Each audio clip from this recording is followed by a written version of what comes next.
नमस्कार बच्चों, सभी का फर्स्ट ईयर की क्लास में स्वागत है। आज अपन नए टॉपिक के साथ मिलते हैं। अपना नया टॉपिक है खिलजी साम्राज्यवाद। इसके अंतर्गत अपन जलालुद्दीन खिलजी और अलाउद्दीन खिलजी पढ़ेंगे।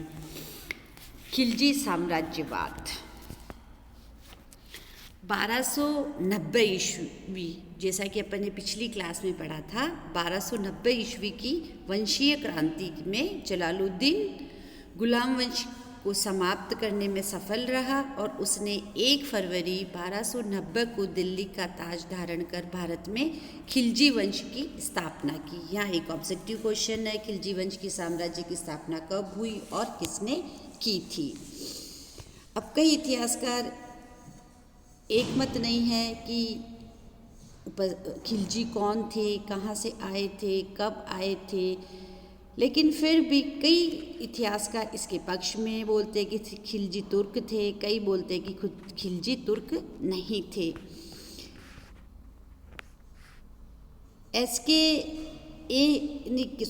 के एस लाल का मत है कि खिलजी तुर्क थे, परंतु दीर्घकाल तक अफगानिस्तान में रहने के कारण उन्होंने इस देश की आदतों और रीति रिवाजों को अपना लिया था। उनमें से बहुत से तुर्क आक्रांताओं के साथ उनके सैनिकों के रूप में और बहुत से मंगोल आक्रमणों के समय शरणार्थियों के रूप में भारत में प्रवेश किया और इलबारी सुल्तानों तथा उनके तुर्की अमीरों की सेवा स्वीकार कर ली। इसलिए दिल्ली के सत्ताधारी इलबारी तुर्क इनको अपने से अलग समझते थे। इस प्रकार देखते हैं कि इन प्रश्नों के उत्तर में इतिहासकार एक मत नहीं हैं। मध्य युग के इतिहासकार इनके मूल स्थान के विषय में कुछ धारणा रखते हैं, तो आधुनिक इतिहासकार अन्य धारणाएं रखते हैं। परंतु बाद में जैसे अनवरत से प्रयोग के कारण यह शब्द खिलजी में बदल गया था। जैसे अब गौर के शासकों ने भारत को विजिट किया तो खिलजी काफ़ी संख्या में उनके साथ आ गए और हिंदुस्तान के मुसलमानों के अधीन नौकरियां करने लगे। इन खिलजियों में दिल्ली के सुल्तान जलालुद्दीन और मालवा के शासक महमूद के पूर्वज थे। अब आपके प्रश्न उठता है, खिलजियों का परिचय क्या था? सम्राट जलालुद्दीन खिलजी। पहले की क्लास में अपन पढ़ चुके हैं कि तुर्कों की कभी भी खिलजियों से नहीं बनी। अतः जलालुद्दीन खिलजी नामक सरदार ने सुल्तान कयूमर्स को कारागार में डालकर स्वयं सिंहासन पर बैठ गया। इस प्रकार लगभग 90 वर्षों के प्रभुत्व के बाद इलबारी तुर्कों की शासन सत्ता का अंत हो गया। इल्तुतमिश और बलबन ने अपने कथक प्रयासों से जिस साम्राज्य का आकार बढ़ाया था, जिस साम्राज्य को इतना सुदृढ़ किया था, वह योग्य उत्तराधिकारियों के अभाव में रोगग्रस्त हो गया। यानी धीरे धीरे वह उसकी नींवें कमजोर होने लग गई थी।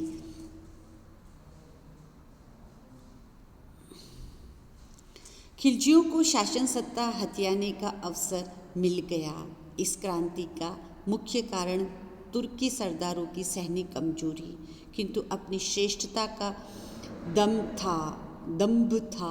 पिछले कई वर्षों से मंगोलों के आक्रमण से सीमांत की सुरक्षा का दायित्व खिलजी सरदारों को सौंपा हुआ था और उन्होंने अपनी सूरवीरता और रणकौशल से अपने दायित्व का पालन भी किया था। परंतु इसके लिए उन्हें सैकड़ों खिलजी सैनिकों को युद्ध भूमि में खोना पड़ा था। इस स्थिति ने युवा खिलजियों के मन में सल्तनत की शासन व्यवस्था में महत्वपूर्ण पद और सम्मान प्राप्त करने की महत्वाकांक्षा जागृत कर दी। इसके विपरीत तुर्क अमीरों ने उन्हें दूसरे दर्जे का नागरिक समझकर उनके साथ मालिकाना व्यवहार किया, जिससे युवा खिलजियों में आक्रोश बढ़ता गया।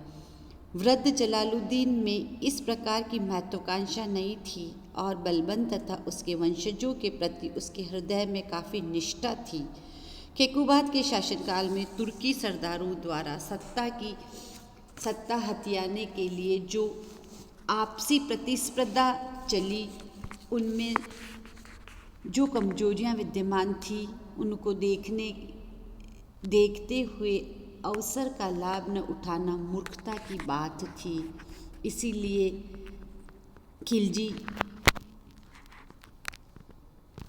खिलजी नवयुवकों ने अपने वृद्ध नेता को क्रांति के लिए रजामंद कर लिया। खिलजी क्रांति का एक अन्य कारण उत्तराधिकार का अनिश्चित नियम था। इस्लाम वंशानुगत उत्तराधिकार का समर्थन नहीं करता था, वह योग्यता तथा शक्ति में विश्वास रखता था। 90 वर्षों के शासन के बाद भी तुर्क शासक अपनी जड़ों को मजबूत नहीं कर पाए थे, हिंदू शासकों की शक्ति को भी पूरी तरह कुचल नहीं पाए और मंगोलों के संकट से भी सतलत को उभार नहीं पाए थे। फिर भी उन्होंने सत्ता से चिपके रहना चाहा। इसके लिए उन्होंने एक अल्पायु शिशु को सिंहासन पर बैठा दिया, जबकि तत्कालीन परिस्थितियों की मांग थी कि किसी शक्तिशाली व्यक्ति को सिंहासन पर बैठाया जाए। तुर्कों को ऐसा नेता उपलब्ध नहीं हो पाया और खिलजी सरदारों ने तुर्कों की इस कमजोरी का फायदा उठाया और बिना विलंब के सत्ता पर अधिकार जमा लिया। खिलजी क्रांति के परिणामों के संबंध में इतिहासकारों ने भिन्न भिन्न मत व्यक्त किए हैं। डॉक्टर त्रिपाठी का मानना है कि दिल्ली के सिंहासन के प्रति राजभक्ति की जो भावना विकसित हो रही थी, खिलजी क्रांति से उसे जबरदस्त धक्का लगा। उनका यह भी मानना था कि क्रांति ने असैनिक पहलू का महत्व घटाकर सैनिक पक्ष को बलवान बनाकर एक ऐसा घातक उदाहरण उपस्थित किया जो जीवन शक्ति को क्षीण करता रहा। दूसरी ओर इस क्रांति के अन्य महत्वपूर्ण परिणामों की ओर भी इंगित किया जाता है। डॉक्टर लाल का मानना है कि खिलजियों की नसों में शाही रक्त नहीं बहता था। उन्होंने सत्ता हथियाने करके उस पर भ्रम तथा अंधविश्वास का अंत कर दिया, जिसके आधार पर यह माना जाता रहा है कि तुर्क रक्त की सार्वभौम सत्ता का उत्तरदायित्व हो सकता है। इस संबंध में ध्यान देने योग्य बात यह है कि खिलजियों ने सत्ता की प्राप्ति न तो वंशानुगत, न चुनाव, न षड्यंत्र के द्वारा प्राप्त की थी। इसके लिए उन्होंने जनता, अमीर वर्ग और धार्मिक नेताओं का भी सहारा नहीं लिया, केवल अपनी सैनिक शक्ति के बल पर सत्ता प्राप्त की। इस क्रांति के परिणाम स्वरूप एक नवीन राजवंश का उदय हुआ, एक ऐसे राजवंश का जिसने अनवरत विजयों के द्वारा लगभग संपूर्ण भारत पर इस्लाम का आधिपत्य स्थापित किया, कला और साहित्य के क्षेत्र में प्रोत्साहन दिया और शासन व्यवस्था में महत्वपूर्ण सुधारों का प्रयोग किया। पहली बार मंगोलों को पराजित किया गया, जिससे भारतीय सीमांतों की सुरक्षा और सुदृढ़ हो पाई। जहाँ तक जनसाधारण पर इस क्रांति के प्रभाव का सवाल है, जनता ने इसे अधिक महत्व नहीं दिया, क्योंकि बहुसंख्यक भारतीयों को विदेशी राजवंशों के उत्थान पतन में कोई विशेष रुचि नहीं थी और न ही किसी वंश विशेष के लिए उनमें राजभक्ति की भावना विकसित हो पाई थी। इसलिए इस क्रांति के प्रति साधारण जनता में कोई उत्साह नहीं था।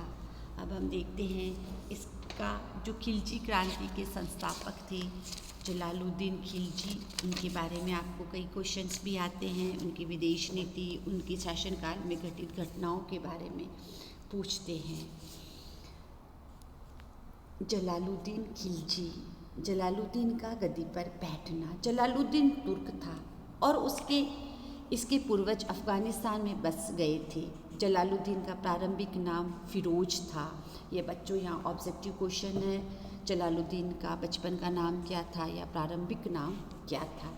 वह भारत चला आया और उसने दिल्ली के सुल्तानों के यहाँ नौकरी कर ली थी। बलबन के शासनकाल में वह उत्तर पश्चिमी सीमा की रक्षा करने वाले सैनिकों में था और केकुवाद के काल में वह सैन्य मंत्री था। उसके उपरांत वह समाना का सूबेदार नियुक्त हुआ, परंतु वह केकुबाद का वध कर दिया गया। परंतु जब केकुबाद का वध कर दिया गया तो दरबार में अमीरों के दो दल बन गए। एक दल का नेता फिरोज तथा दूसरे दल का मलिक छज्जू था। अपने सहयोगियों की सहायता से फिरोज दिल्ली की गद्दी हथियाने में सफल हुआ और वह 13 जून 1290 ईस्वी में दिल्ली का सुल्तान बना। उसने जलालुद्दीन फिरोज शाह खिलजी की पदवी धारण की। ये भी एक ऑब्जेक्टिव क्वेश्चन है। दिल्ली की का सुल्तान जलालुद्दीन किस सन में बना और उसने किस नाम से पदवी धारण कर सुल्तान बना। उस समय उसकी अवस्था 70 वर्ष की थी। कहते हैं कि वह राज्यारोहण के समय अति निर्बल था। वह उस समय की बिगड़ती अव्यवस्था को सुधारने में असमर्थ था। दिल्ली की लोग भी उससे अप्रसन्न थे। अतः उसका यह राज्यारोहण दिल्ली में न होकर केकुबाद द्वारा निर्मित किलोखोरी के महल में हुआ। इससे स्पष्ट है कि दिल्ली के अमीर उसके विरुद्ध थे, इसलिए वह उनके सामने दिल्ली आने का साहस नहीं कर सका। वृद्धावस्था ने जलालुद्दीन को दयालु एवं क्षमाशील बना दिया था। 13वीं शताब्दी में दिल्ली को ऐसे शासकों की आवश्यकता नहीं थी। अतः उसके सुल्तान बनते ही राज्य में चारों ओर उपद्रव होने लगी। उसके शासनकाल की प्रमुख घटनाएं निम्नलिखित है, जिससे ये स्पष्ट होता है कि उस काल के शासक बनने के योग्य उस काल में वह शासक बनने के योग्य नहीं था। जलालुद्दीन का दिल्ली में प्रवेश। अपने विनम्र स्वभाव तथा उदार कार्यों से वह जब उसने अपने विरोधियों के दिल जीत लिए तो उसने दिल्ली आने का साहस किया।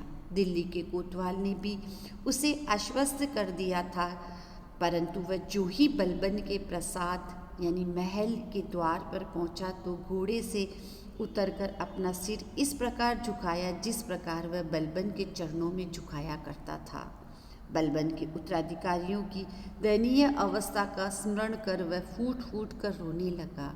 उसने बलबन के तख्त पर बैठने से इनकार करते हुए अमीरों से कहा, तुम जानते हो मेरे पूर्वजों में कोई भी शासक नहीं था जिससे राजत्व का अभिमान व गौरव मुझे विरासत में मिलते।